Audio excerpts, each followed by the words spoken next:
እሺ እንግዲህ ዛሬ ደግሞ በአዲስ ነገር ይመጣሉ ብለን ተስፋ እናደርጋለን። ምክንያቱም በጣም ናፍቆናል ማለት ነው። የእነሱ ሳቅ፣ የእነሱ ጨዋታ፣ የምትስመው የምትጠርግለት ነገር በጣም ናፍቆኛል የምር ማለት ነው። ገብቼ የበፊት ቲክቶካቸውን የበፊት ድራማቸውን እያየው ነበር እና ዛሬ በአዲስ ነገር ይመጣሉ ብዬ ተስፋ አድርጋለሁ። ትናንት እንግዲህ ሩትዬ ልጇን ተቀብላለች። ልጇን ከተቀበለች በኋላ ሄርሜላና አብርሽ እንግዲህ አዝኖ አብርሽ ሊያለቅስ ደርሶ ነበር ልጁን አስረክቦ ወደ ቤቱ ወይም ደግሞ ከሄርሜላ ጋር ሲመለስ ማለት ነው። እና ዛሬ ደግሞ እንግዲህ በምን አይነት እንትን እንደሚመጡ አብረን የምናይ ይሆናል። እንደዚህ አንድ ቀን ትመጣላችሁ ብለን ተስፋ እናደርጋለን። እንደዚህ ተቃቅፋችሁ ልክ እንደ በፊቱ። አሁን ደግሞ ሁለታችሁም አምሮባቸዋል ማለት ነው።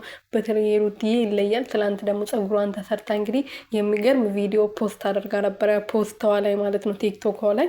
እና ለማንኛውም ዛሬ ማታ እስቲ በጥሩ ነገር ነው ታረቁ። እስቲ በቃ ይበቃችኋል። ተው ግን ተው፣ ታረቁ ስላችሁ በቃ ለሚዲያ አሳዩ። ከዚህ በላይ ድራማ አትስሩብን እና አንድ ላይ ነው ውስጤ ብለን እናስባለን። የኔ ውዶች ማለት ነው። ይምጡ እስቲ አንድ ላይ